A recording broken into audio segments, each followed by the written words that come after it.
Bapak dengan Pak Darwis, apa yang akan Bapak lakukan dan komitmen Bapak untuk pemberantasan korupsi sendiri untuk Kabupaten Bengkayang, Pak? Baik, saya pikir begini, harusnya kejaksaan, kepolisian ini menuntaskan ini semua. Tuntas. Yang tuntaskan, mau tangkap lagi silakan, habis, biar Bengkayang bersih.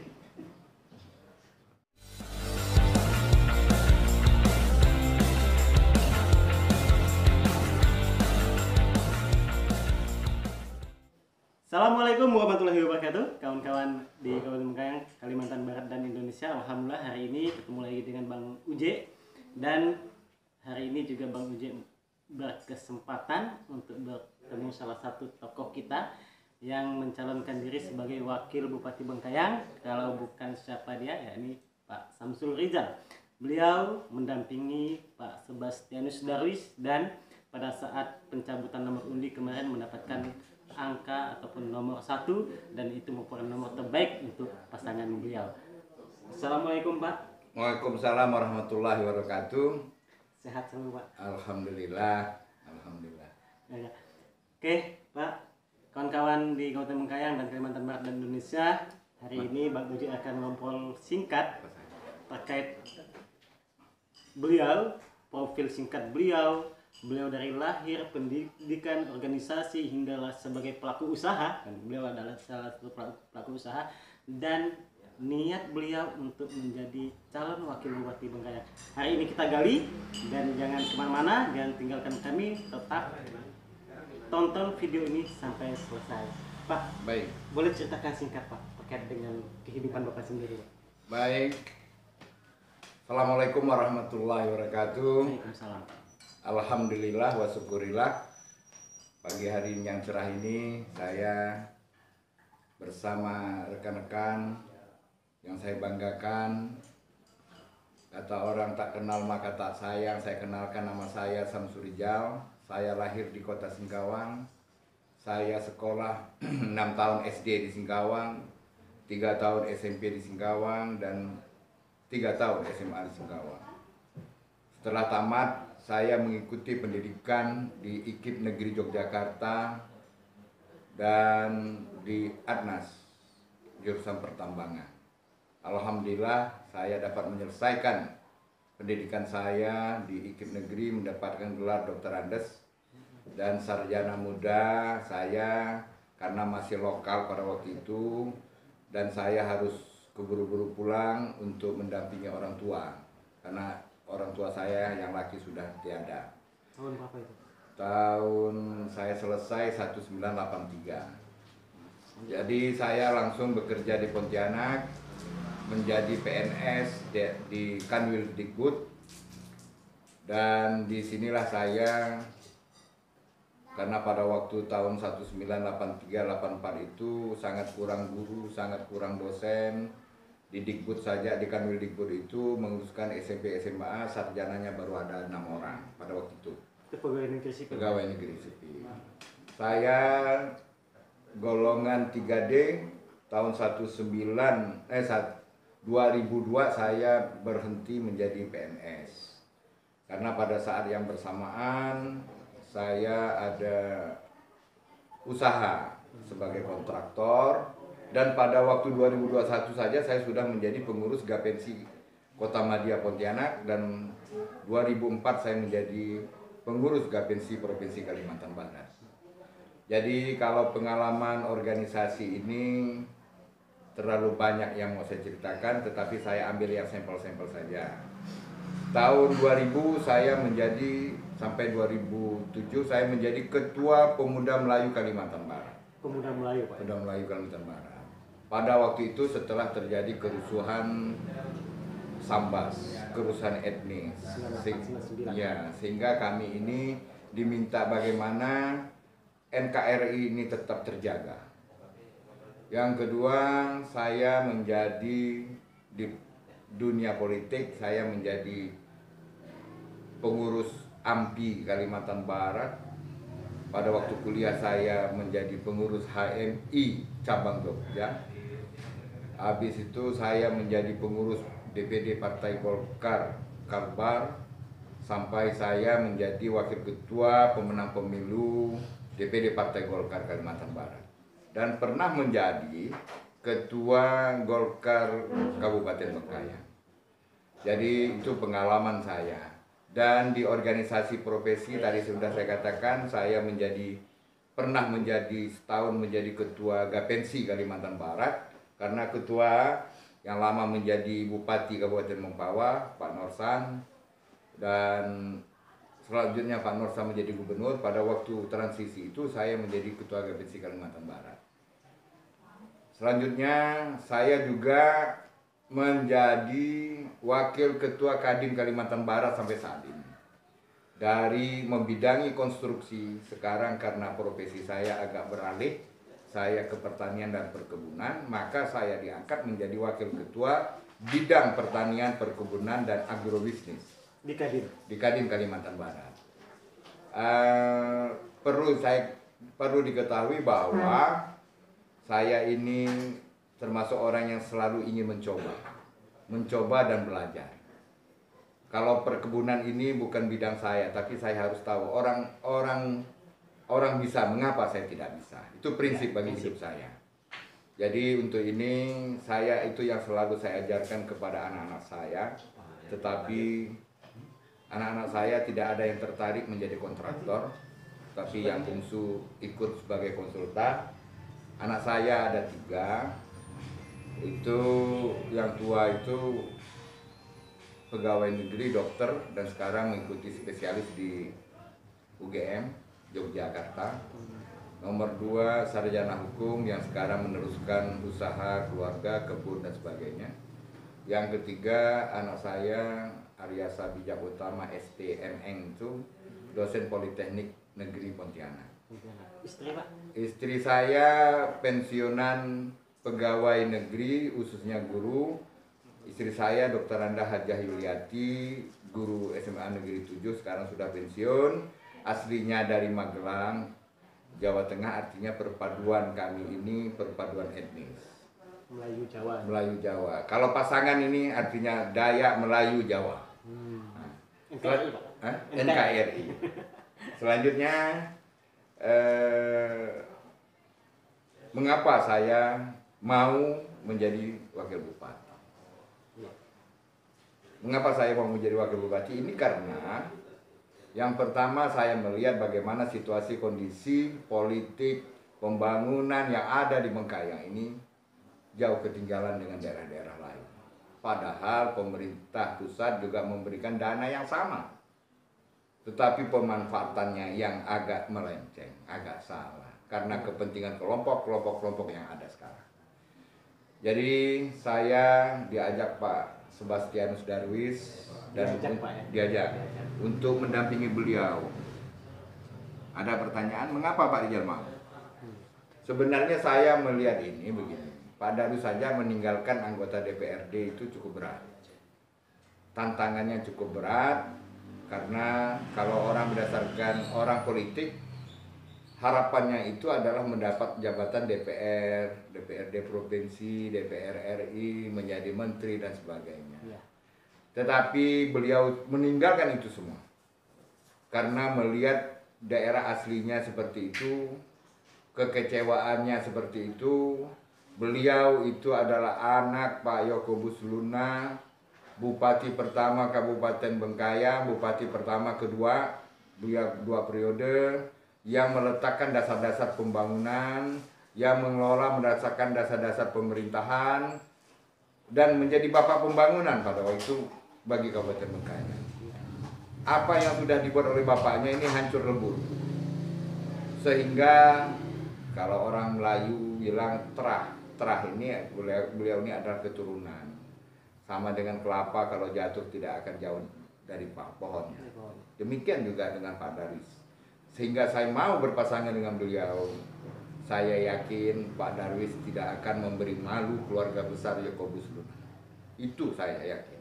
Kedua, mereka nasionalis. Ketiga, intelektual mereka, Pak Darwis ini cukup tinggi. Sehingga saya bersedia, mudah-mudahan sisa waktu saya ini dapat bermanfaat bagi Pak Darwis, bagi pembangunan, bukan bagi Pak Darwis, bagi pembangunan Bengkayang. Karena saya pernah menjadi pengalaman tahun 2001 sampai berapa periode saya menjadi ketua percepatan pembangunan Kalimantan Barat dari pihak ketiga. Ketua Kalimantan Barat. Artinya saya diminta bagaimana memberikan pembangunan ini yang terbaik bagi Kalimantan Barat. Selain pemerintah, selain gubernur, selain wali kota, bupati berupaya untuk ini. Karena waktu itu Kalimantan Barat juga berusaha untuk mengejar ketinggalan dari provinsi se-Kalimantan. Alhamdulillah dari zaman Pak Aswin, masuk Pak Usman Ja'far, masuk Pak Cornelis, Kalimantan Barat menjadi peringkat pertama di wilayah Kalimantan. Artinya pembangunan yang ada ini harus bekerja sama, harus didorong sama-sama. Bukan kelompok tertentu, tetapi ayo bersama-sama. Pemerintah bersama-sama rakyat. Jadi kalau hanya pemerintah kelompok tertentu saja, ia menikmati kelompok tertentu. Bullshit. Bangun bagaimanapun dia bilang bahwa akan membangun begini. Kalau kuenya dibagi, mereka itu hancur. Bapak-bapak ketahui bahwa banyaknya uang DAK yang masuk di Bengkayang ini kembali. Karena yang inginnya mendapatkan proyek itu hanya kelompok mereka. Kalah diulang lagi tender, kalah habis waktunya Pak. Uang tertarik ke Jakarta. Kalau hanya kota Bengkayang ini 49 miliar 3 tahun uang tertarik ke Jakarta. Harusnya sudah kemas Bengkayang. Sudah jadi Bengkayang. Dalam kota ini, kalau bicara dalam kota. Sekarang Bengkayang sudah tidak ada dibanggakan. Infrastrukturnya hancur. Untuk inilah Pak, mungkin Pak Darwis menginginkan saya masuk ke sini untuk berupaya mencarikan dana membangun daerah Bengkayang ini. Ingat Pak, membangun ini saya katakan bukan karena kelompok. Ayo masyarakat bersama-sama pemerintah. Jadi pemerintah juga harus mengontrol apa yang dilakukan oleh masyarakat harus mengontrol apa yang dilakukan oleh pemerintah. Karena kalau saya diminta menjadi wakil, artinya fungsi saya fungsi pengawasan. Insya Allah saya akan bantu ini supaya tidak hilang uang ini. Mau ADD, mau dana pembangunan DAU, DAK, atau dana dari pusat pun harus kita jaga, harus kita kelola dengan baik demi kesejahteraan masyarakat Bengkayang. Selanjutnya, mengapa kami mengambil tagline SDM Unggul Bengkayang Banten? Karena mengambil tagline ini, SDM ini, sumber daya manusianya itu adalah bidang pendidikan, kesehatan, dan ekonomi. Kalaulah kita meningkatkan ekonomi kerakyatan, itu bullshit saja yang dilakukan pemerintah. Karena apa? Pembangunan fisik ini kurang dilakukan. Bagaimana rakyat membawa hasil pembangunan kalau jalannya rusak? Sebentar-sebentar spring mobil patah, ban meledak. Nah, karena jalan bagaimanapun membawa hasil bumi ini sulit. Nah, padahal Bengkayang ini menurut saya dengan Pak Darwis, karena di dalam kami menyusun visi misi bahwa Bengkayang ini kami bagi 3 zona. Zona pesisir dan pulau-pulau kecil. Bengkayang ini mempunyai 12 pulau. 6 yang ada penduduk. Selanjutnya zona tengah dan zona perbatasan. Luar biasa. Satu-satunya di Kalimantan Barat kita ini dibatasi oleh 6 daerah. Kabupaten Mempawah, Kabupaten Sambas, Kota Singkawang, Kabupaten Landak, Kabupaten Sanggau, perbatasan pulau dengan Malaysia, dengan Kepulauan Riau. Ini luar biasa. Potensi ini yang tidak dimanfaatkan, kurang dimanfaatkan. Ini adalah banyak sekarang wewenang-wewenang itu diambil oleh pusat, seperti kelautan. Kelautan itu dinas kelautan yang ada hanya di provinsi, di Kabupaten Bengkayang hanya bidang. Nah, mengapa ini harus sinkronisasi antara pemerintah daerah kabupaten dengan provinsi dan pusat? Kalau Kalau orang ketahui, saya ini cukup sedih juga kalau pergi ke pesisir. Kenapa Pak? Itu rumah mereka itu pakai atap daun. Untung kita ini bukan daerah vulkanis. Tidak ada Meletus itu Pak. yang ada ini hanya angin. Kalau angin kuat, jelas yang namanya atap mereka ini berterbangan. Padahal pemerintah pusat itu ada dana tentang penataan rumah nelayan. Belum lagi alat tangkap nelayan yang sangat sederhana, kapal motor mereka yang sampan agak besar dengan motor hanya 5 mesin 5 PK itu numpang hidup 3 kakak, 3 keluarga. Padahal pemerintah pusat ada anggaran memberikan motor-motor yang bisa hidup 5 kakak. Ini mereka hanya mengambil ikan-ikan pesisir, harusnya agak ke tengah. Sudah kalau di laut bebas itu sudah kena rampok lagi ikan kita.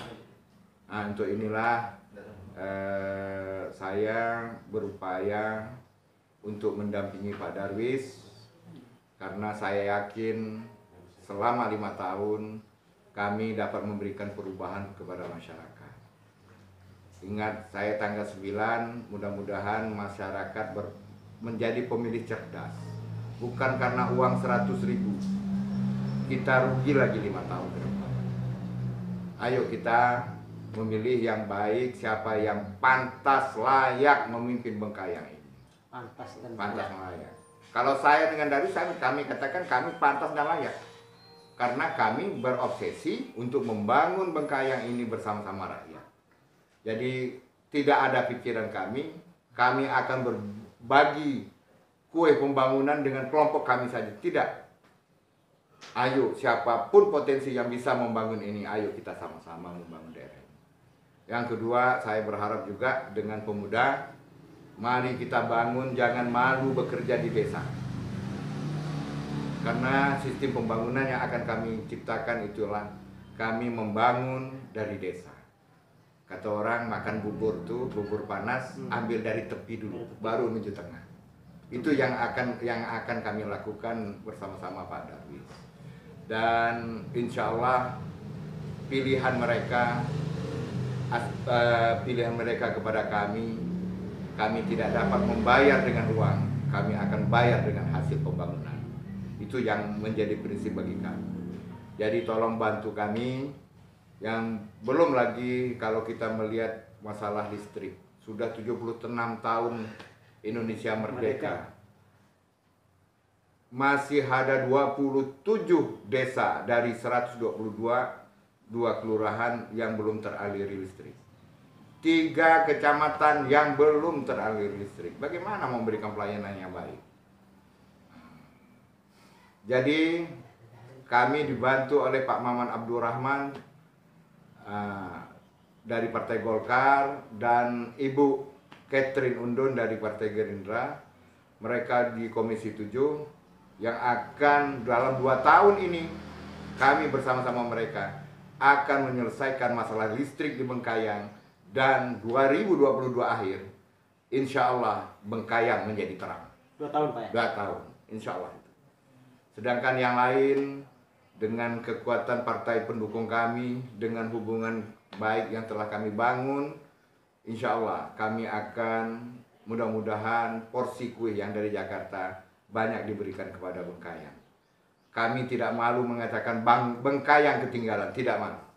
Karena tanpa kami membuka ini semua, jangan kita sok-sok kaya, sok-sok hebat, tetapi kita ini bobrok di dalam.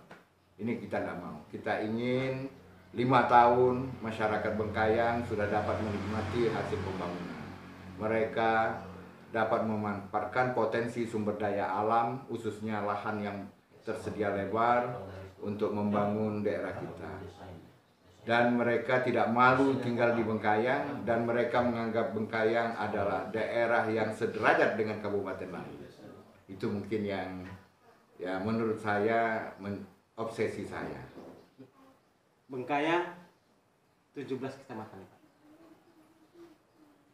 ada kecamatan yang sangat tertinggal, kemudian ada wilayah perbatasan, kemudian ada wilayah pantai, kemudian ada wilayah kepulauan terluar gitu kan. Sekarang Bapak dengan Pak Darwis ini apa yang akan tawarkan kepada masyarakat untuk Bengkayang itu sendiri, Pak? Jadi begini, seluruh masyarakat Bengkayang punya hak yang sama untuk merasakan hasil pembangunan. Punya hak yang sama. Ini bukan hanya kelompok orang kota saja nikmat. Ayo kita buka isolasi ini. Kita buka isolasi sehingga janganlah mereka mau ke sekolah 6 jam. Berangkat jam 6, jam 7 sampai sekolah udah letih. Bagaimana menerima pelajaran baik? Sehingga inilah perlu jalan yang baik. Kalau mereka sekolah tidak pakai sepatu itu biasa. Karena yang dilewati jalan becek. Nanti pulang biasanya mereka ya pakai baju, ada baju serap. Kalau dalam perjalanan hujan, karena baju seragamnya harus dipakai lagi besok, ya mereka buka baju seragam, masukkan dalam plastik, mereka pakai baju kaos yang biasa jalan pulang. Sepatu digantung di leher. Artinya mereka ini sudah tidak perlu lagi seperti itu. Kalau kita isolasi ini kita buka, memang memerlukan dana banyak. Untuk apa perusahaan-perusahaan yang ada di Kabupaten Bengkayang? Jangan dia menikmati hasil sawitnya dan sebagainya. Tapi mereka tidak pernah memperhatikan lingkungan mereka. Pendidikan daerah lingkungan, kebun dan sebagainya. Kita ini puluhan perusahaan kebun yang ada di Bengkayang.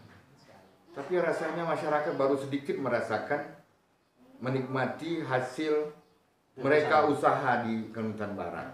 Jangan mereka hanya menikmati, harusnya juga mereka membayar pajak di sini. Ini mobil plat Jakarta. Mereka tidak bayar STNK di daerah kita, harusnya mereka sudah rubah plat itu plat Kalimantan Barat. Artinya pajak kendaraan sudah berada di Kalimantan Barat. Paling tidak Bengkayang pun juga dapat menikmati hasil dari pajak seperti itu. Ini enggak. Egonya mereka datang dari Jakarta, buka usaha sini, kendaraan dari Jakarta, membuka mereka rekening bukan dari Bank Kalbar, harusnya juga mereka buka. Ini bukan saya tidak senang dengan Bank Mandiri, Bank BNI, bukan. Harusnya juga mereka membuka hasil mereka di Bank Kalbar. Artinya Bank Kalbar itulah adalah milik pemerintah Kalimantan Barat. Yang menikmati kalau setiap kabupaten dapat, artinya juga untuk masyarakat. Nah ini yang pola-pola ini mungkin banyak hal yang perlu juga kami bicarakan dengan Pak Gubernur. Sedangkan untuk mengatasi daerah terisolir tadi sebagainya, itulah tadi saya katakan bahwa Bengkayang milik masyarakat Bengkayang. Bahwa Bengkayang milik masyarakat Bengkayang. Mengapa saya katakan demikian? Mereka berhak mendapatkan apa yang diberikan oleh pemerintah kepada rakyat. Sama. Kita masuk ke dalam kota. Sudah 21 tahun Bengkayang. Kota Bengkayang masih seperti yang dulu, Pak. Apa yang akan Bapak lakukan bersama Pak Darwis untuk mengubah kota Bengkayang ini sendiri, Pak? Baik, inilah yang saya katakan, yang saya tidak sependapat. Pemerintah pusat telah memberikan dana DAK untuk pembangunan jalan di Kabupaten Bengkayang. 3 tahun uang itu tertarik ke pusat.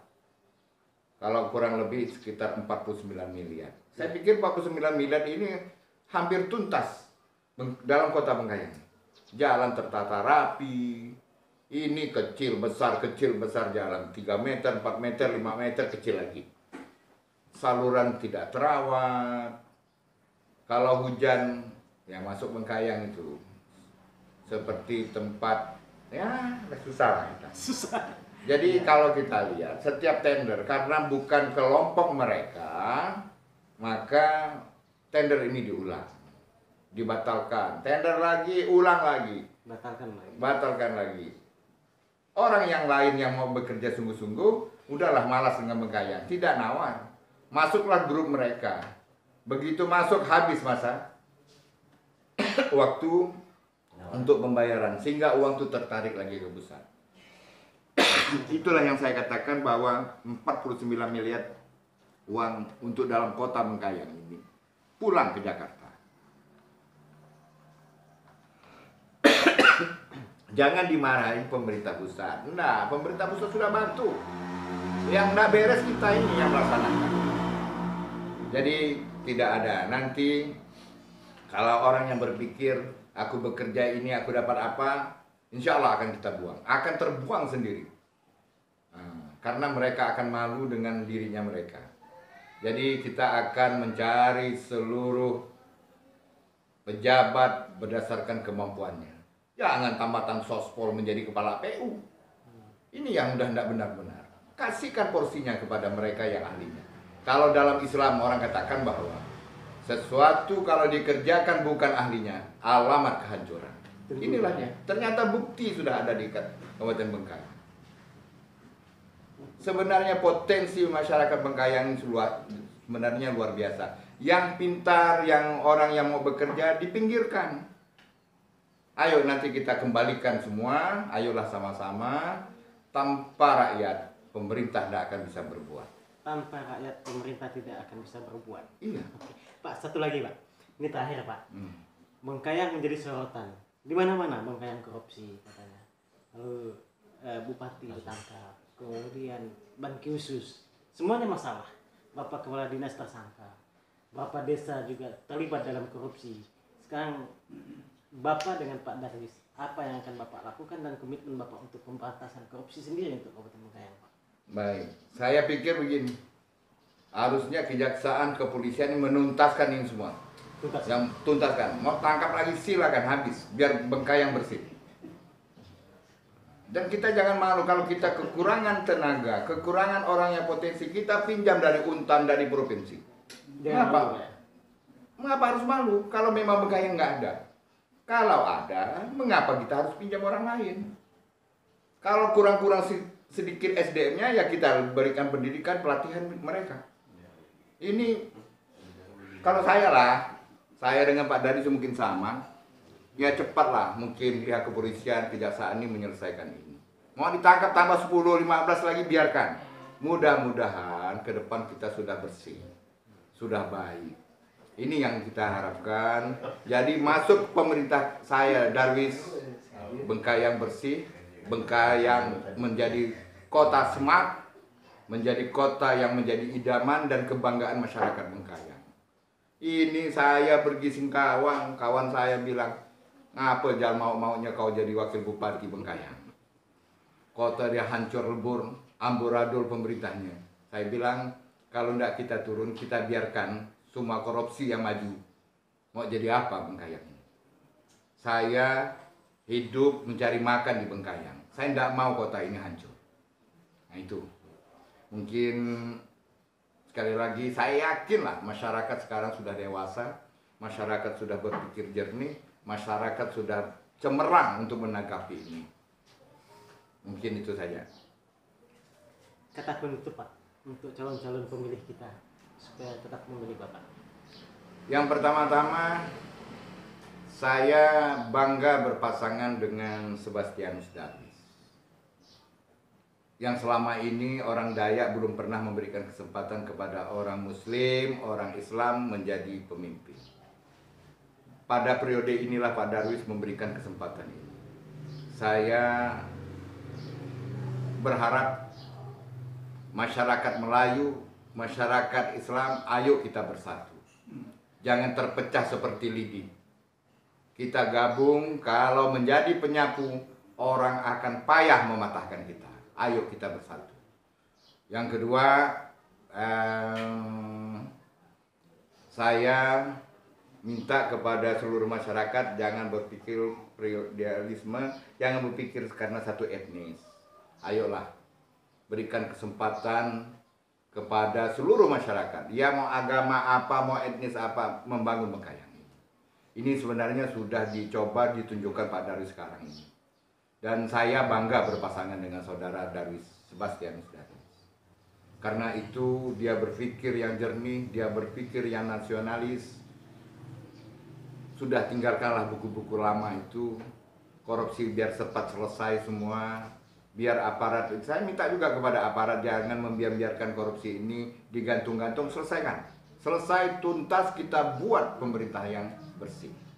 Jadi harapan saya dengan Pak Darwis, berikan kepercayaan kepada kami. Kepercayaan suara bapak-bapak, ibu-ibu masyarakat Bengkayang menjadi amanah bagi kami. Insya Allah akan kami bayar dengan hasil pembangunan yang nantinya tidak akan mengecewakan masyarakat, yang nantinya juga dapat memberikan kehidupan yang baik bagi masyarakat. Mungkin itu. Jadi jangan lupa tanggal 9 coblos nomor 1, tanggal 9 sore kita sudah mendapatkan mak bapak baru bagi Bengkayang. Terima kasih. Wassalamualaikum warahmatullahi wabarakatuh. Waalaikumsalam warahmatullahi wabarakatuh. Makasih Bapak atas waktunya. Kawan-kawan Kabupaten Bengkayang, Kalimantan Barat, inilah beliau Samsul Rizal yang akan menemani sebagai wakil bupati dari Pak Sebastianus Darwis. Ingat, 9 Desember gunakan hak pilih dalam kotak suara. Mungkin Anda juga harus memilih nomor 1. Demikian dari saya, Bang Uje. Salam hormat. Assalamualaikum warahmatullahi wabarakatuh. Waalaikumsalam.